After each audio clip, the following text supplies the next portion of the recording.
Or I just, they got a giant pizza sign. Next will be rabbits. You have an unlimited amount of those. Later. All right, it's The Windsor Heights City Council. roll call. Susan Skiris. Here. Justin Jones, absent. Michael Libby. Here. Lauren Campbell. Here. Teresa Harder. Here. Join me for allegiance.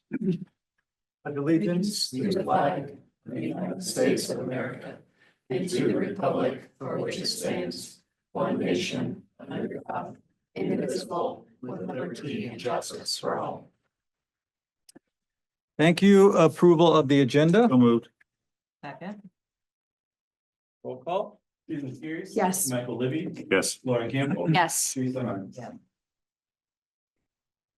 Public hearing on the fiscal year 2026-2036 Capital Improvement Program. 3A, consideration of resolution number 2025-19, a resolution adopting the CIP. Move to approve. Second. Roll call. Susan Skiris. Yes. Michael Libby. Yes. Lauren Campbell. Yes. Teresa Harder. Yes. Any discussion on the CIP? Is there any public comment, as it is the public hearing? Anything from you, Rochelle? Are you sure? Okay.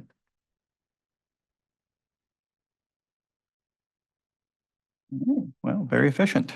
All right, motion to close public hearing. Second. Roll call. Susan Skiris. Yes. Michael Libby. Yes. Lauren Campbell. Yes. Teresa Harder. Yes.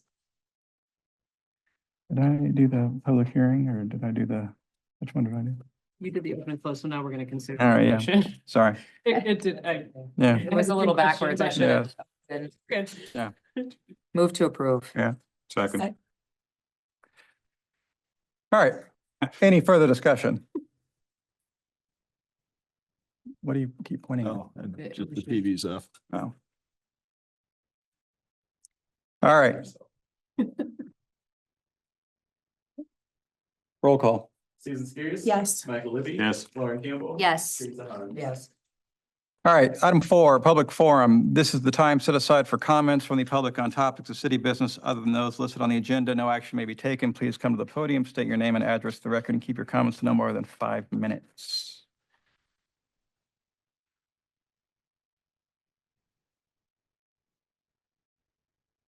Fletcher Berry. I live in West Des Moines. I'm not currently a resident of Windsor Heights, but wanted to take the time. I'm the membership director for the Urbandale and Windsor Heights Chamber.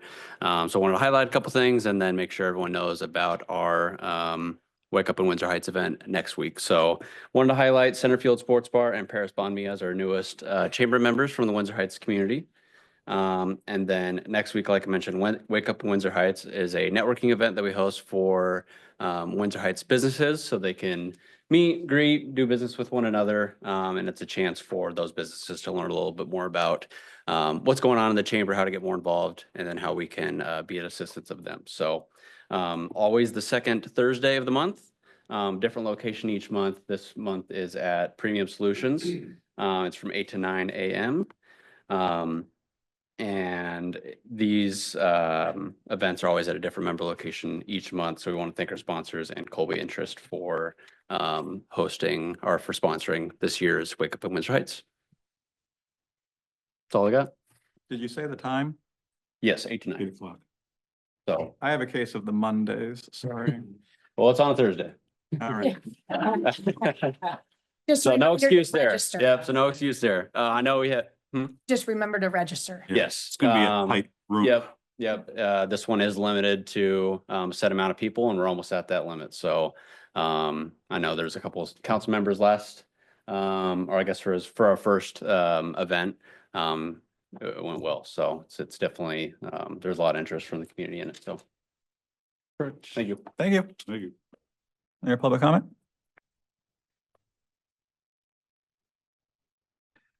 All right, item 5, consent agenda. Second. Roll call. Susan Skiris. Yes. Michael Libby. Yes. Lauren Campbell. Yes. Teresa Harder. Yes. 6A, consideration of a site plan at 6500 Hickman Road. AJ?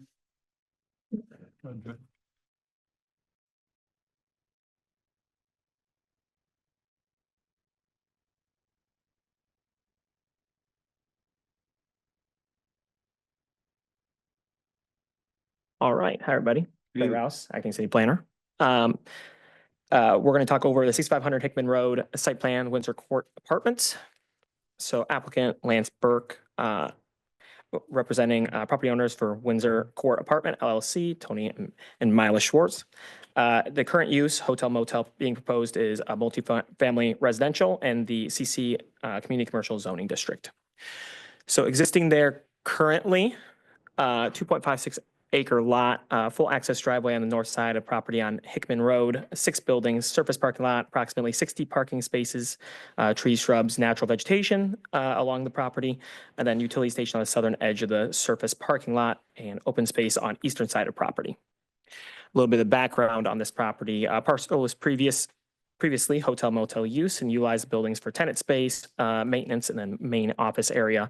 The current parcel used to be 2 separate parcels. One was the hotel motel parcel west side, and the other was a vacant open parcel east side. They have since been combined into a singular parcel. The applicant has gone through the Board of Adjustments to receive a conditional use permit to allow for the multifamily residential use to be on the property, and got a variance to allow for the existing buildings to remain, lowering the minimum for the side yard setbacks. Quick summary of the proposed project: multifamily residential, utilize the 6 existing buildings, 41 dwelling units, market rate, no age or income restrictions, and an ADA accessible and compliant on the first floor.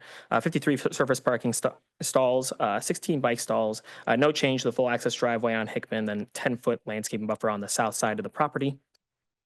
The proposed layout, site plan layout sheet is there. Then going over kind of the land use compatibility and zoning requirements to the north, although outside city limits is commercial. The south is the urban family residential R2 zoning district, the use residential single family. To the east, community commercial zoning district, small scale healthcare being utilized over there, and then also multifamily residential. To the west, community commercial zoning district, and then its use is convenience storage. We have the lot standards there as well within the commercial zoning district. Moving to the comprehensive plan. After city staff reviewed comprehensive plan, project aligns with a goal with the neighborhood enhancement. Proposed development meets that goal with broadening and mixing of housing to appeal to a wide range of people in all stages of life, adding more housing and diverse housing to the community. Moving to the future land use map, this area is identified as commercial on the future land use map, and multifamily residential wouldn't normally be what is being looked for in that area. However, the comprehensive plan identifies that diverse housing options are needed within the community, and also Hickman Road is identified as a corridor to be utilized to satisfy a variety of needs that arise in the community. There's also a precedent set that multifamily housing being developed not only along Hickman, but right next to this property and within the commercial future land use map designation as well. Moving to zoning, like said earlier, it's in the community commercial zoning district, and to define that, the district is intended for commercial facilities which serve the needs of markets ranging from several neighborhoods to the overall region. CC districts are appropriate at major intersections, at the junction of several neighborhoods, or at substantial commercial subcenters. The residential multifamily use is permitted use by conditional use permit within the community commercial zoning district. The applicant has already gone through that process and received that permit from the Zoning Board of Adjustments. When it comes to traffic information, city staff did not request a traffic study to be complete, as access to Hickman Road was not altered in any way. Hickman Road is also DOT jurisdiction, and along with looking at the current use of hotel motel versus the proposed use of residential multifamily, the trips created are similar or even less than what would be utilized for the hotel motel. Moving on to parkland dedication, the creation and redevelopment of housing requires parkland dedication be included unless it meets another exemption as listed through the city code. So the equation that we went through for parkland dedication, number of units, based upon this being multifamily, 1.5 individuals per unit, and the acreage per 1,000 individuals, the 0.005 acres. Calculate that out to needing 0.3075 acres, and then utilizing the average land value per acre in Polk County, Iowa, came to the cost of $3,898.49 for their parkland dedication value.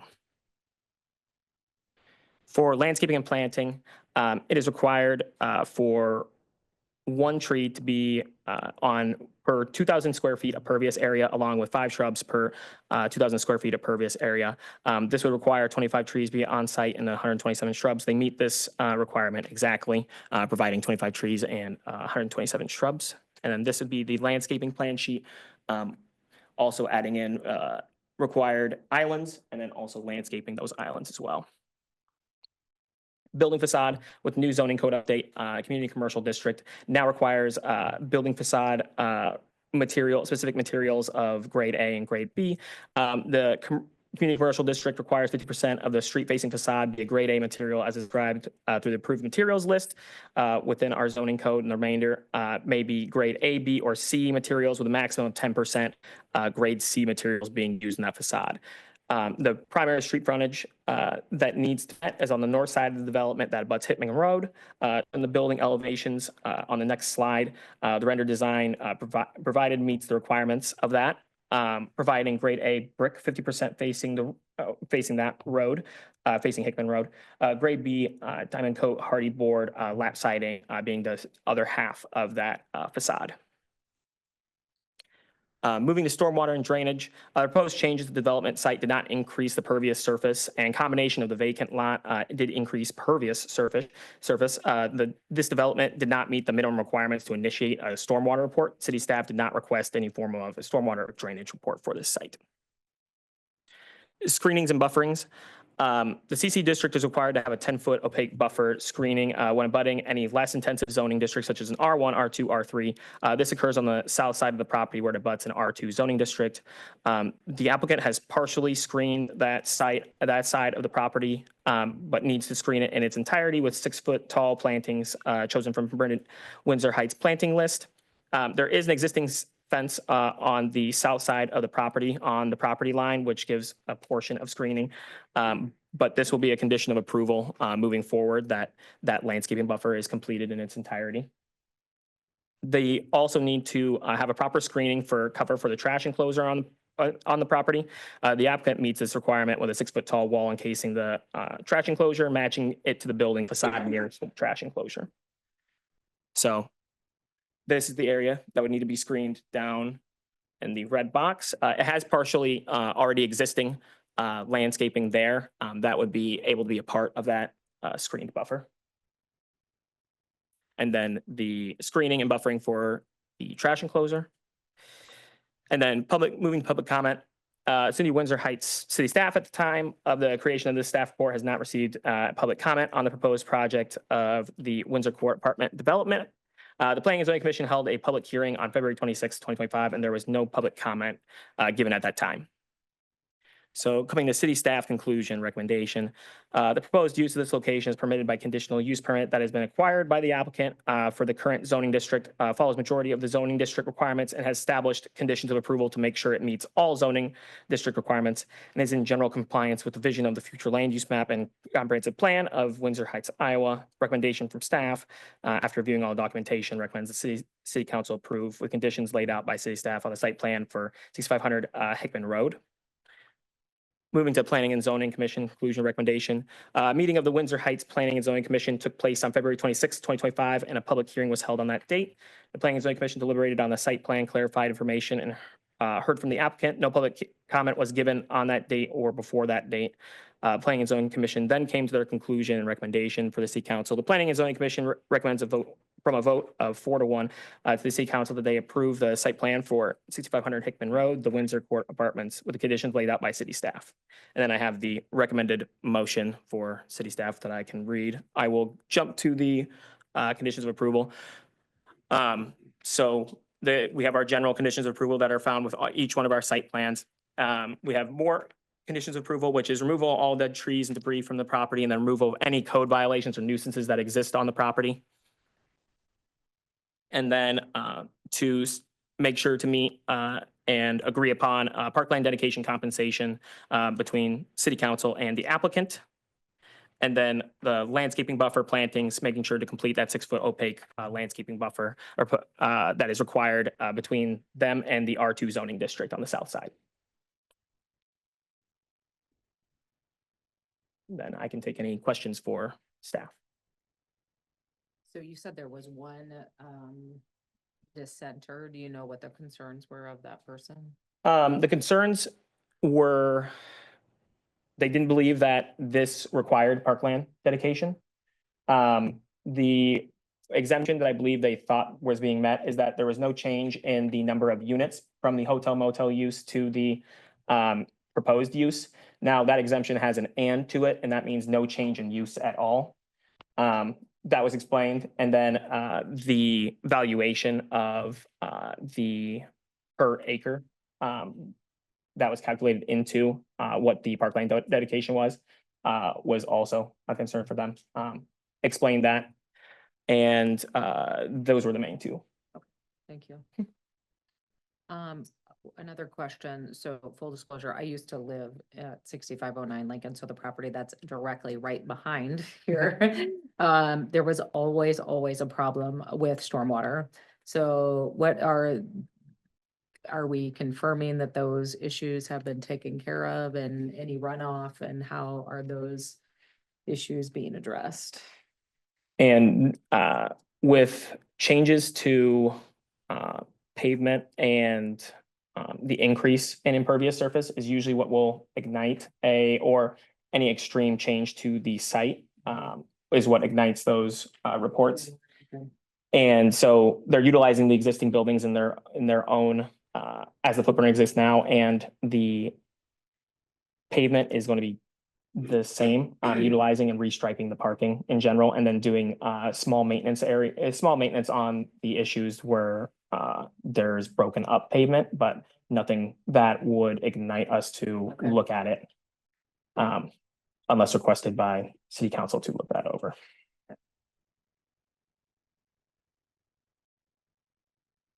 I have a question, and this is going back years. I don't really know how to explain this other than it used to be like a bar, Twisted Parrot or something there.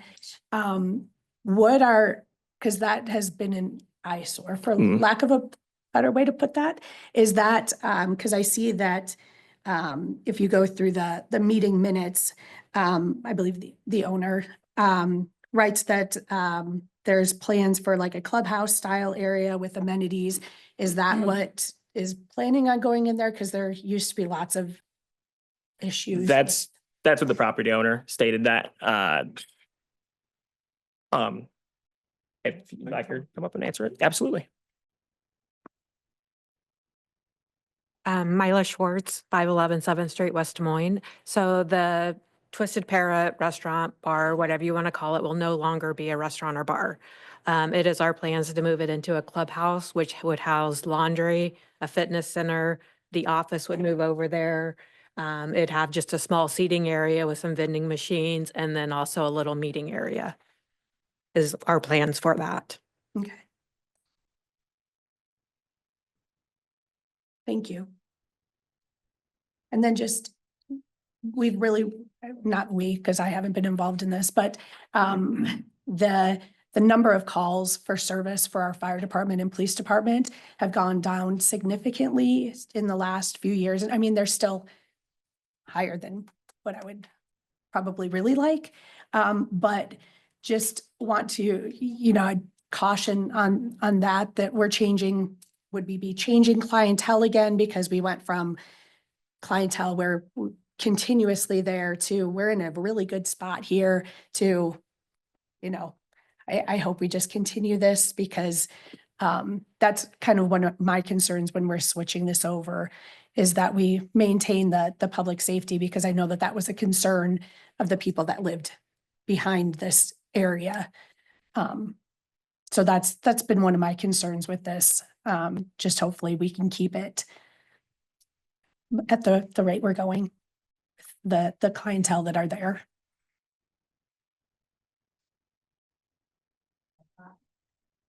Yeah, you might help us out by talking about your rental rates for the apartments. I mean, we had that brief discussion over here, and I think that might ease some of the concerns. So currently, right now, we are not technically allowed to do background checks on anybody. Since we purchased the property April of 2023, and I've also been in the rental business for quite a while, I can gauge on the people that are telling the truth and not telling the truth. I am getting $1,000 per unit out of for a rental market. Seems very high, but that also includes all utilities and Wi-Fi. And then laundry is complimentary at the moment.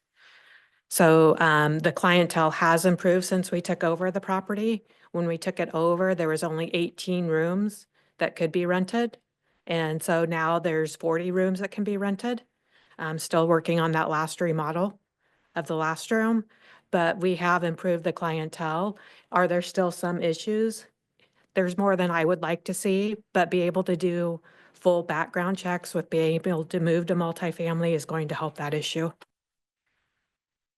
I've got a couple of questions. So in the packet, it mentioned that you're planning for market rate. So is that consistent with what you're getting now, 1,000 a month market rate? That's what you intend in the future, foreseeable future, I should say? So market rents are just a little bit lower than 1,000 per unit. Okay. So people are paying a premium because they don't do the background Right. check and, okay. Yes, yes. So if you were to guess, how many of your current tenants of the 40 that you got rented, which that's impressive to go from 1840, how do you think those tenants will qualify for 1,000 for market rate rent? Meet, the triple or what is it? Your income level. Yeah, there's some formula for their income level. Do you think they'll all meet the requirement, or Yes. will there be current tenants that have to relocate? No, any current tenant, as long as they are paying rent and are in good standing, will not need to relocate. I would prefer to keep all tenants. And if they do a good job, I have moved tenants out of there into a formal lease into one of my other properties at less rates. Will this impact our Bravo and Catch Des Moines funding? Because the hotel motel tax, and this is, I know that Airbnb, VRBO, the other short-term stuff also does, but what kind of impact do we know? There'll be a several $1,000 impact to the current hotel motel revenues. I don't know the exact amount. It doesn't get broken Yeah. out between Airbnbs and the hotel, but. Okay. So just a quick question on that space. So how do you, if you have 40 units and those were hotel rooms in the past, talk to me about and explain how they're multifamily units then? So before we actually owned it, and I think it goes back to when Steve Bassman owned it, he did an extensive remodel, and there's kitchens in each unit. There's full-size fridges, stoves, cupboards, and then a seating area, and then also a bedroom area. So they are all fully functional multi-unit like apartments. Okay, maybe just the ones that I've been into, it was like a studio though. Some of them are studios and some Okay. are one bedrooms. Okay, okay, It depends on how the kitchen is placed inside the unit. okay. Thank you. And I'm guessing that there's a limit to the number of people that would be allowed. I mean, when you're renting an apartment, you can only have so many people if you only have one bedroom or two bedrooms. Is that kind of how this would work with here, or? We try to stay at an occupancy of 2 people per room. Now, if it's a mom and 2 daughters, I have let that go just because they're 2 minors with a mother. But if there is a mom, dad, and 2 kids, no. Because I want to keep the occupancy at each unit at 2, because any more than that, it does get a little crowded. Thank you. Have you had any parking challenges with the limit of 2 people per unit and 40 units rented and 53 parking spots? No. Okay.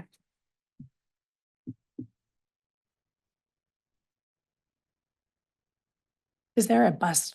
I guess I haven't even looked. Is So there a bus line close to There you? is a bus line right outside but it only runs like one time a day. I would like to get that changed, but otherwise they have to walk up to Merle Hay Road in Hickman to catch that bus to go wherever they need to.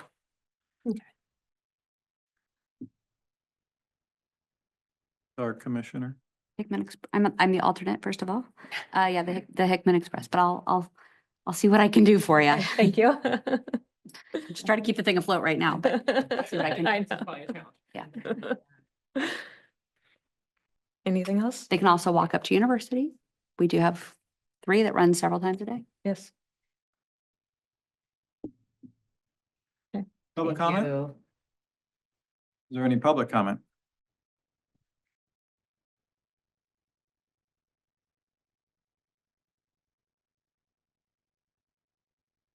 Bob Bishop, 1128 64th Street.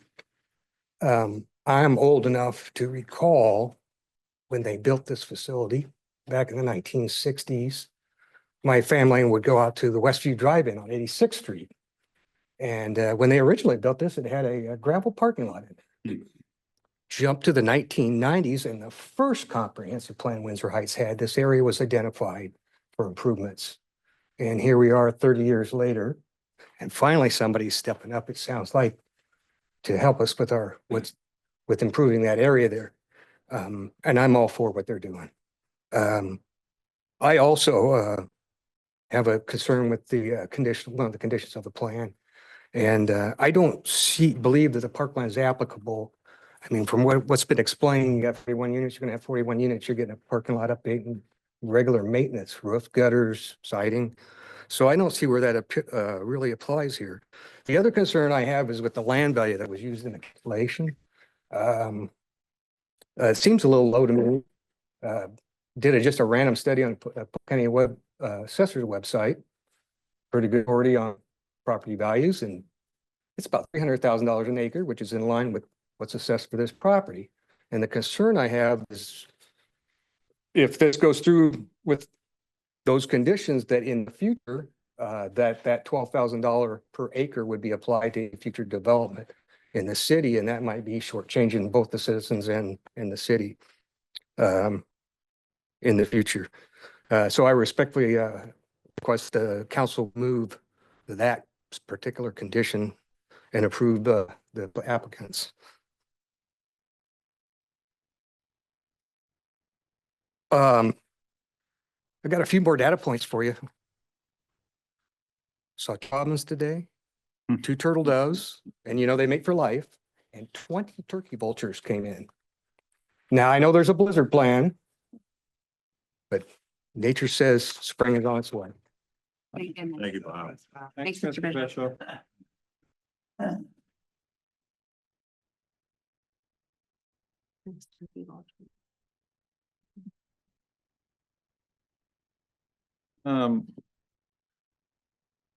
Regarding the amount or the formula in question, how, I don't really understand the formula, I guess, at all. How do you come up with $12,000?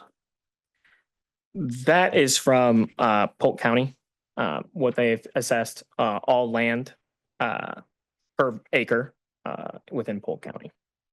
That's where that number came from. The equation is to determine how much acreage is determined by the parkland dedication. So that's based upon units, the individuals per unit, which we have an average for, and then 5 acres per 1,000 residents, which is that 0.005 acres per individual.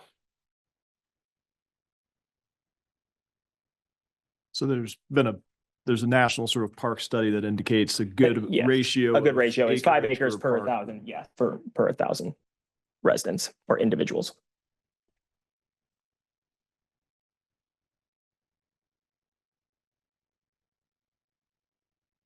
And so, I mean, is there the option between taking the land or taking the amount? Yes. As city council, you can determine that either the initial is taking land that 0.3075 acres. Or if requested, you can do monetary value in lieu from the applicants. That way the applicant retains the possession. Yes.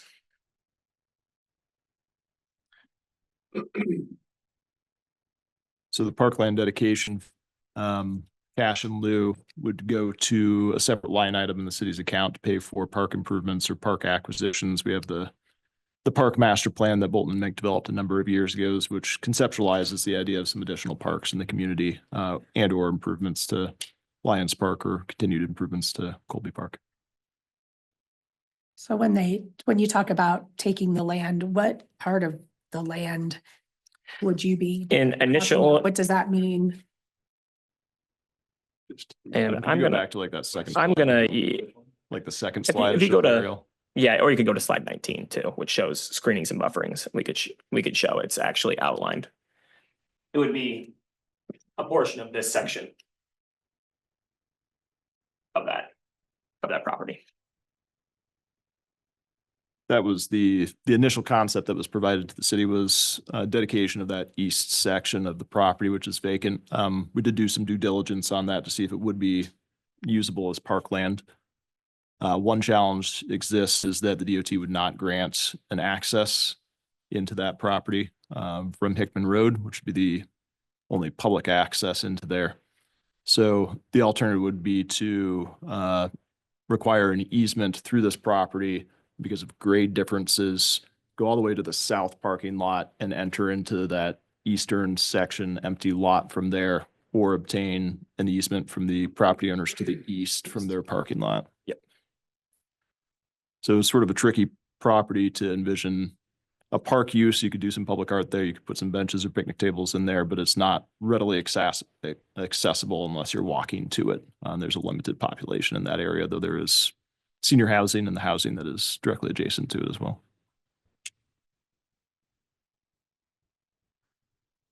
So one of the things that I wanted to raise, Mr. Bishop talked about, is the average land value in Polk County shows $12,600 and some odd dollars an acre.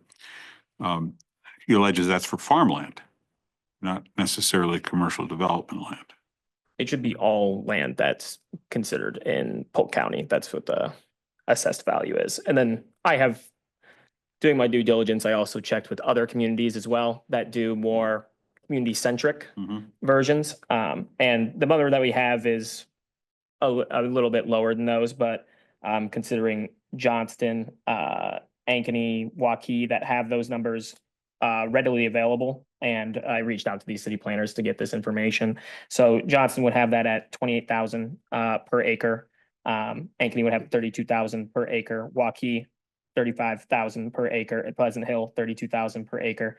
The highest one that was based on Grimes, and that was a unique appraisal, and that went based upon residential land sales in the entire metro, and that sat at 50,000. I did talk with the city planner, and that was rounded up fairly greatly.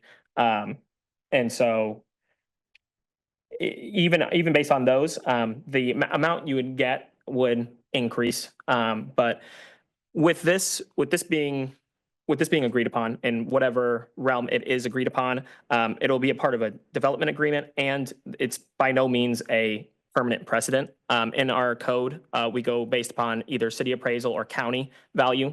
That can be updated once a year, multiple times a year, and that is a number that we can always utilize. So no precedent is set. We are utilizing information that is codified for us. Thank you, Trey. Maybe a question to ask the owner. Is there any thoughts of putting like a playground or anything there for your tenants to use in that area where the land in that green space? Is that something, or are you just looking to leave that green space? I mean, either way, I don't. At this But- time, we've not made any definite plans for doing anything like that. Have we thought about different things that could go there? Yes, we've talked about a community garden. We've talked about, instead of doing like a fenced in dog park, in the back of the property, maybe doing it up there. None of that's been settled. It's just stuff we've kind of thrown around in conversations that my husband and I have had. Our first challenge is let's get the parking lot done and this building recited. And then, we'll do the inside of that building and then look at some of the additional amenities like that. Thank you.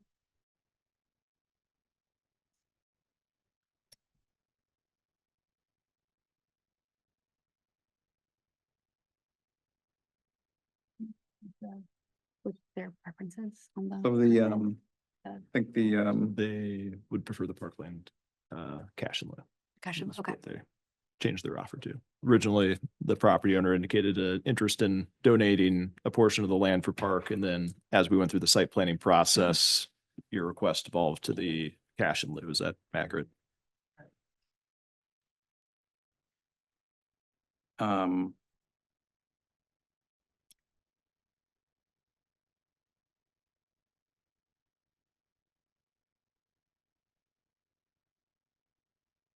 So the number, $12,000. How do I reconcile that with what the assessor told me? So the assessors indicated that the total assessed value across Polk County is closer to $50,000. 62,000. 62,000. Yeah, and I don't know exactly where you pulled that number from. For some Googling that I did, it looked like that may be the actual ag land value across the county. I don't know if you got that directly from the assessor site or. I got, from the assessor site. So one option I think is there's no study that's been commissioned. This is the first time that a cash in lieu payment has been made to the city of Windsor Heights for parkland dedication. There was no code provision until the zoning code update in 2023, 2024 that included a parkland requirement. Since it is a development agreement action that would take place to make that payment if council's uncomfortable with the origin of the 12,678, staff can knock heads together and in context with what the other metros are doing, come up with criteria to establish a number that might be more in line with what we're seeing across peer cities. That will likely increase the parkland dedication amount from the just shy of 4,000 to perhaps $8,000 or $10,000. So there's development considerations here as well as far as the obligation that you're putting onto a developer of a property that I think we'd all like to see improved upon. But we can come up with that criteria and it can be reevaluated biannually if needed. I don't think we'll see a parkland dedication happen a lot in town just because of the redevelopment nature of most projects here. But if we're uncomfortable with the $4,000, we can come up with some definitive criteria, codify that a little bit closer, and then use that criteria going forward for consistency. That number will increase inflationary over the years, I would anticipate, but then we'll have a consistent measuring stick for how we want to provide that parkland dedication. Or if you're comfortable with the 12,678, we can confirm that that is the source material that we want to use going forward and rely on that number and presumably see a lower parkland dedication cash in lieu value. Is there a way that we could approve all of this minus the parkland dedication until we can get that? Because I think everything else is pretty much here. It's just, and I would love to have them be able to start with this nice weather, could we? It's a condition of the site approval. So there will be a development agreement that comes forward to city council that kind of finishes that up. And there's other conditions of this approval as well, such as prior to the occupancy permit, completing the siding and the gutter repairs. So it's just one aspect of that, unless Aaron's got concern with that. No, I think it would be appropriate if you're wanting to approve the site plan, to do so with the additional condition that you're going to direct staff to do some additional investigation into what that dedication amount will be. That would make me feel just a little bit better and allow them to start the process of doing their development, or however you want to say what they're doing. Of course, they'll need to proceed without a known parkland dedication cash in lieu payment at this point. If that number were to grow significantly, that might change their equation of whether they prefer to donate the land as opposed to the cash value. But Trey's given you some equivalents of what we see across the metro, so you might be able to use that as a guide rail, I guess, of what that final number might be is between that $4,000 to $12,000 probably would be. I would say about 10. So if we decide, you know, we're moving it up to 10,000 and then all of a sudden they're like, oh, that's a little bit more money than what we'd care to give. Can they say, okay, we'll go back to the land, we'll give you the land? Or, you know, is that something that they're allowed to do since we're kind of changing the numbers, or is City that- council has discretion of whether you would like to accept a land. Having done some research into it, I think there's some possible uses for this land. We as a city are in short supply of land. I would be comfortable accepting the land dedication that was proposed originally. But we would be doing so without a definitive plan of how we want to put that land into use. It could certainly remain vacant for the foreseeable future and not see a park developed on it. But it could offer us some utility in various ways, I think. But again, that would be a council discretion, as if this number does rise to a $10,000 number, and I don't know if that would be a deal breaker for you, that you'd move to the land, you might want to contemplate whether you would like to take that land option instead. And again, I'm comfortable with it, but it's council's call to direct what is an appropriate parkland dedication. I can also envision that coming back as an amendment to the approval. So if we move forward and property owner decides that they're not interested in the dedication any longer, we could bring it back to council to amend the previous approval.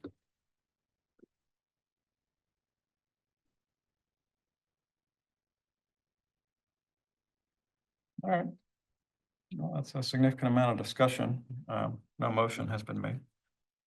Let's move to approve it with staff to come back with future or with additional recommendations or feedback on the parkland dedication. Second? Roll call. Susan Skiris. Yes. Michael Libby. Yes. Lauren Campbell. Yes. Lisa Harms. Yes. Thank you. 6B, consideration of Colby Park change order number 6.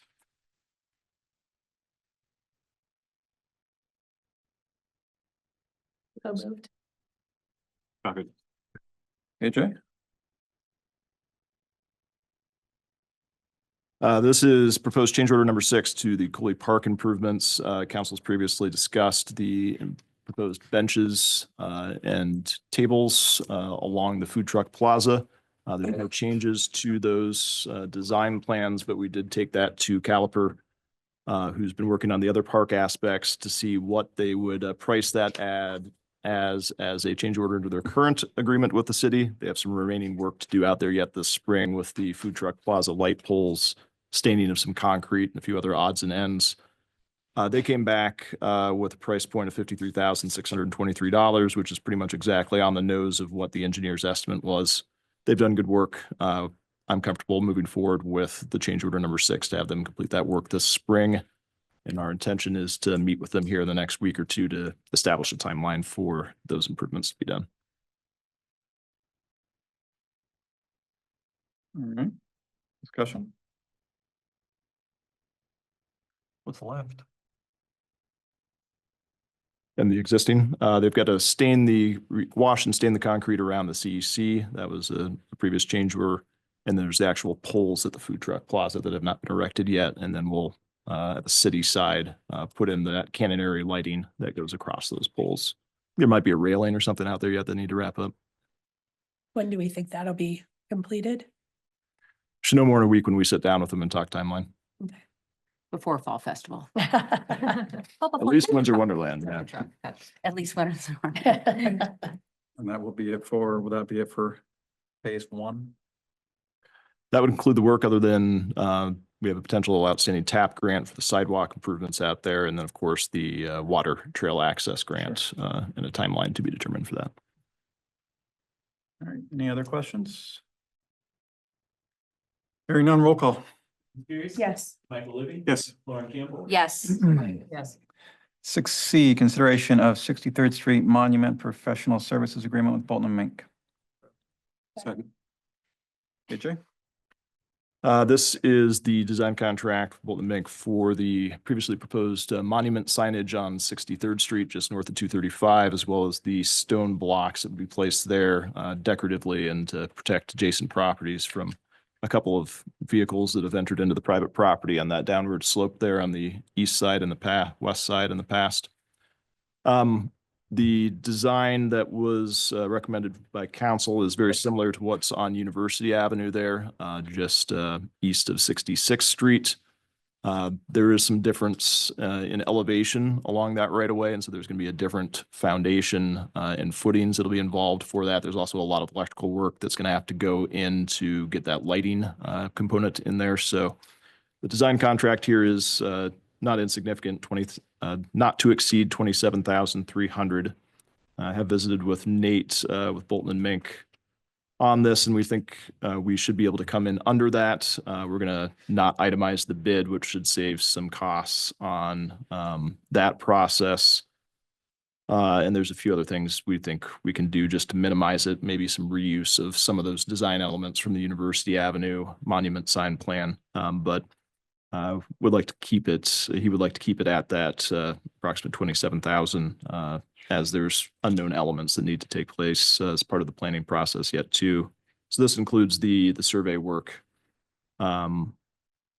topographical surveys, electrical engineering, land surveys, and various other elements there. So plan is to finish the design work this spring and summer, and then get it bid out and have construction take place after July 1st of this year.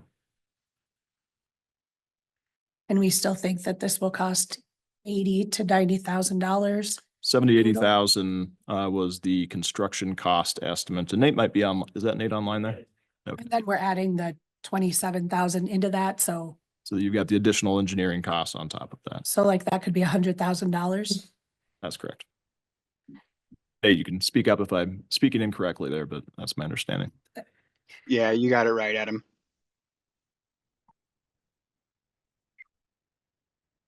I guess that's a lot of money, and for that intersection there, in my opinion. Nate and I did talk about one option, and I think we talked about it at council and said move forward with the electric, but the removal of the light from that monument sign would reduce the cost by maybe $15,000 to $20,000, just because there's a lot of that electrical work that needs to come into that. So if you're looking to do a cost reduction, that's probably the area I would look. Wouldn't be as nicely visible at night. Obviously, I think when you drive down University, it does look very, very nice with those lights there kind of lighting up the sign element. But since there's no electrical kind of sitting there ready to use, that is a pretty significant portion of the cost for this monument sign. You're saying solar lights have come a long way to plunk one of those down every year. Few landscaping solar lights. Yeah. Solar powered. That's what I just said, yeah. So the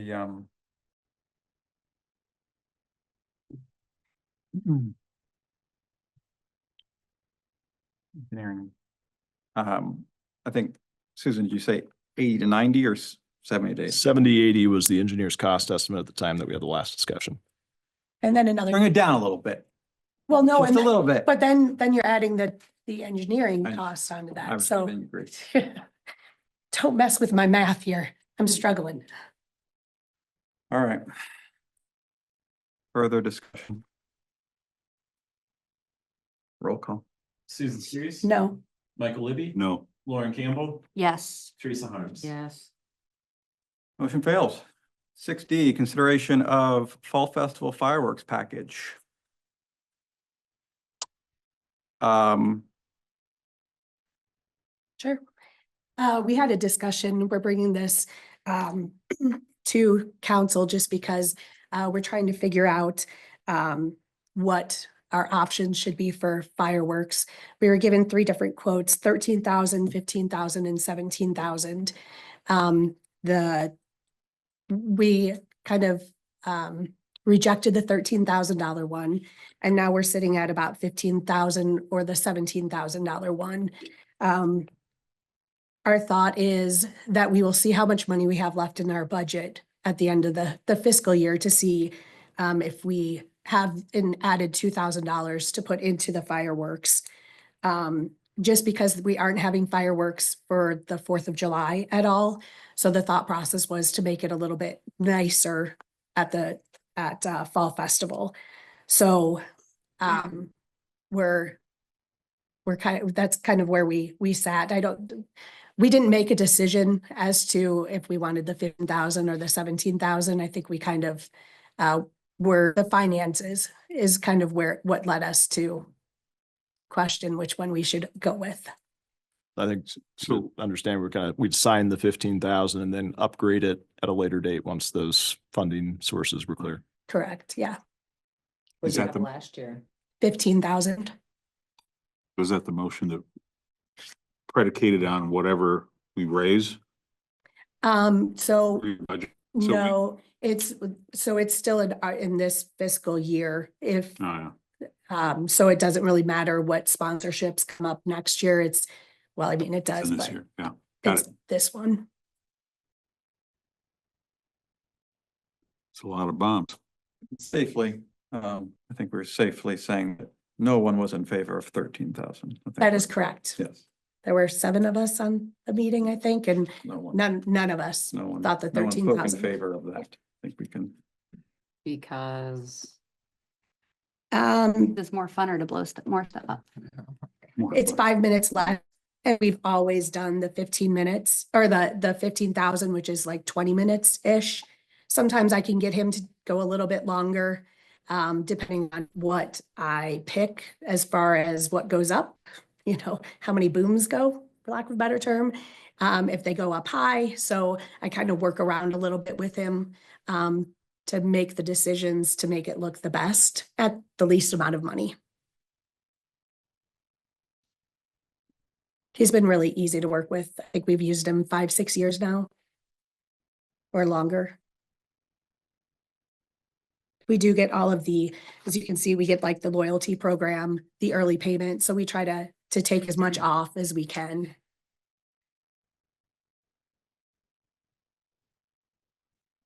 What is the, tell me again what the approval of 15, what is it? I think the recommendation from the committee is to approve the 15 with the acknowledgement we may increase that to the 17 if the special events budget stands to have that available at the end of this fiscal year.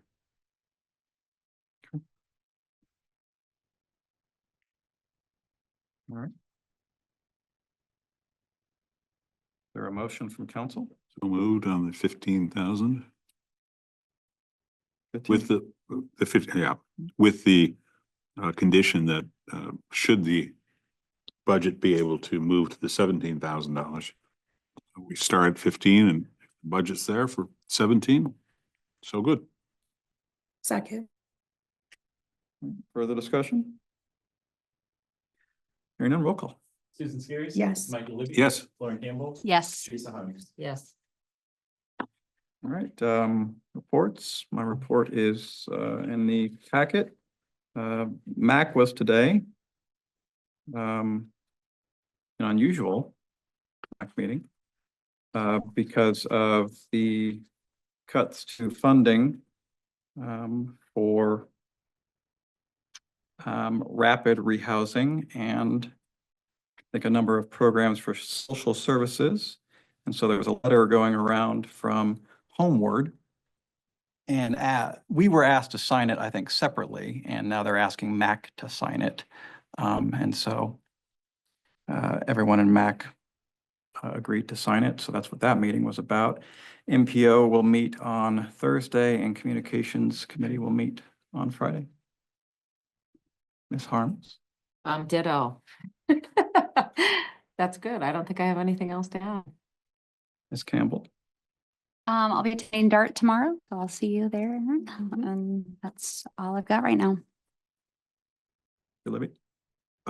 We did on the 17th of last month, we recorded the first segment of the Windsor Heights podcast with Adam. Topic for the 18-minute session was reconstruction of 73rd Street. February 22, attended the talk with officials. There was Jennifer Confirst, Supervisor Matt McCoy, and our mayor, Mike Jones. Great crowd. And following that was coffee with council at Grounds for Celebration. February 23, put together new resident packets, delivered them on Sunday afternoon on the 26th. Recorded an interview with Stephanie Opal from Icon Water Trails. And part of that discussion did center on the grant that Windsor Heights did get for Walnut Creek. March 2nd, spent the day editing and creating most of the Windsor Heights podcast, including voiceover work, music purchase, and script, and finished it all early this morning and got it to Adam. That's it. Carries. On February 20th, kind of like what you talked about with the Homeless Coordinating Council, I went to that meeting in Joseph's Place since I'm the alternate. We discussed a major topic, $7 million grant that the Homeless Coordinating Council were expecting to receive in March of 2025. Unfortunately, due to a freeze on grants, this funding is no longer forthcoming. We were asked to notify our city administrator and mayor that an email would be sent out the following day to express how this freeze will impact those facing homelessness in our community. Additionally, the letter was sent to city staff on the 21st and signed, I am assuming the mayor, I guess I don't even know, maybe city administrator. This is the letter. Oh, okay. Yeah. It's going to be sent multiple times, apparently. By Excellent. multiple people, I guess. Well, it's going to get around. It's going to Yeah. get to people. Yeah. We'll just say that. There was a presentation from Primary Healthcare about their efforts to help the homeless transition off the streets, secure employment, and rebuild their lives. JAPA also shared their plans for the small homes. We had a special events meeting on February 21st. I'm happy to report that event planning is progressing well, and we're having volunteers signing up to help. So thanks to Adam for his work promoting these events on social media and websites. Earth Day planning is in full swing. We're expecting some exciting attendees this year. I'll be posting more details on, well, I won't. Adam will be posting more details on social media soon, once everything is confirmed and the necessary logos are coming up. AJ just sent an email today that said that we are going to be working with the Watershed event on Earth Day. Walnut Creek Watershed That's it. Festival. Yep.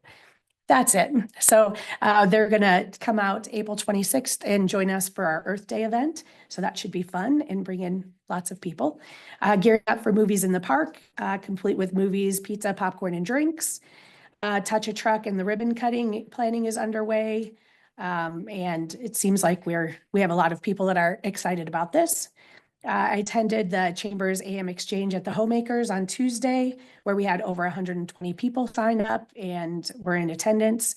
I was named Connector of the Month. And although I had no voice, I couldn't speak. So I had to bow out of delivering the speech.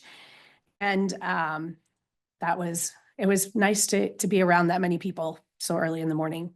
I'll be attending the Metro Waste Executive Board meeting on Wednesday, where I was recently named vice chair of the board. Metro Waste meetings have been valuable learning experience, and I've enjoyed attending as I continue to expand my knowledge. So a few of us will be attending the Des Moines Children's Museum Giggle Gala on Thursday, and I believe there's still tickets available if anybody would like to attend. And then lastly, I'm meeting with Susan Judkins and Linda Westergaard as I will be bringing back the Women in Government meetings that were held every 3 or 4 months. With all of the newly elected women in government, I thought it was important to bring back these meetings so everybody can meet each other. So Teresa and Lauren, look for emails about days and times that work best for your schedules. I envision this to be a morning, lunch, and social hour rotation so that we can have more in attendance. So I'm super excited to be bringing this back again. That's it. Thank you. 73rd Street? Yeah, just wanted to provide an update to City Council. It's included in the report section here of the plans for 73rd Street for 2025 construction. March 17th, the contractor is expecting to begin work on the sidewalk and final grading on stage 5. So they would anticipate closing down stage 5 section to through traffic for that week, which is also spring break week. So you won't have school traffic through there. And then they'll also be beginning the same week work on stage 1, presumably 1A, weather permitting down there. But notices have been sent to the businesses. You probably saw the Digital signs went up, I think today or yesterday, as well, off of University. Just a few notes, I guess, as far as the plans for going forward this year. Work will proceed with 1A and then 1B presumably, although I'll comment on that at the end here, and then shift to stage 4, which is the stage in front of the school during summer break, and then come back down into a consolidated stage 2 and 3 this fall. So presumably the contractor would start the north end of stage 3, start pavement removal through kind of that entire stage 3 section, excavate, start the water main work, and then when the water main work starts getting into the phase 2 area, do the pavement removal there, and then continue that water main work. So sort of a partial consolidation of stage 2 and 3 to help try to get the project done there. Faster stage transitions are also anticipated to occur. So previously our contract required restoration of sidewalk and the sod prior to starting the next stage. Where as long as they've got the road open to traffic, we're going to let them continue on to the next stages, and they can continue that restoration and sidewalk work simultaneous to transitioning to that next stage. Water main testing and procedures have been had a lot of conversation with Des Moines Waterworks about what the best practices and processes for that.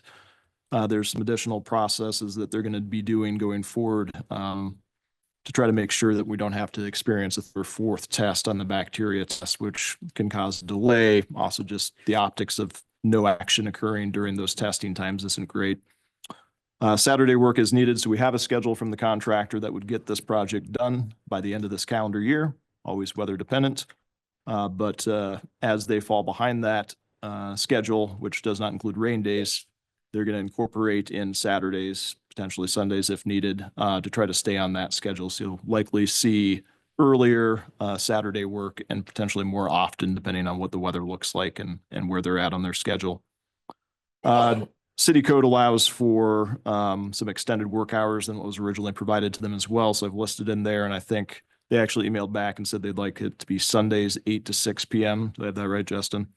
So we're going to grant them those additional work hours that are already allowed by our code. It's just been past practice that those hours are a little bit shorter on the weekdays.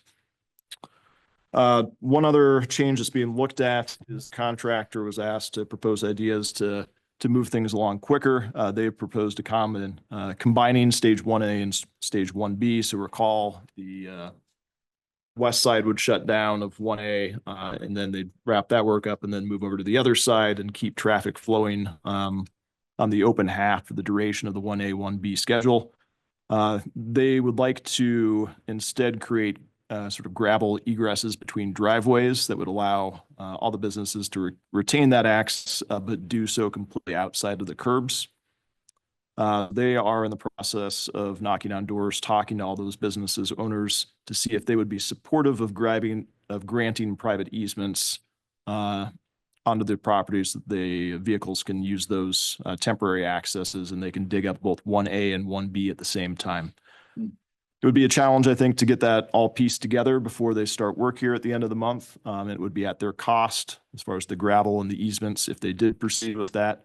But that's what they're in discussions on right now with those property owners. So don't have any definitive answers as far as this point. We've indicated we're supportive if they can accomplish that and get the buy-in from all the businesses. It would be, I think, more painful, but for a shorter duration, which I think is an acceptable trade-off given what we're trying to accomplish this year. But stay tuned, I guess, to see how that all plays out. But right now we're proceeding under the understanding that we'll move over to 1A and 1B separately. Happy to answer any questions you may have. And the closing date for the street is the 17th or before then? Yeah, weather permitting, the 17th. I think I listed the 18th there on the south side, but probably that Monday. Do you know how much time, if we combine stage 1 and stage 1A and stage 1B together, how much time they'd be saving instead of doing 1A and 1B separately? I think they gave us an estimate. Was it 2 weeks? Yeah.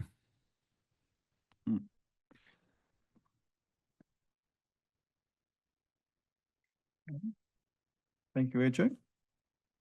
All right, item 8, a closed session per Iowa Code 2151C to discuss strategy with counsel in matters that are presently in litigation or where litigation is imminent, whereas the disclosure would likely to prejudice or disadvantage the position of the governmental body in that litigation.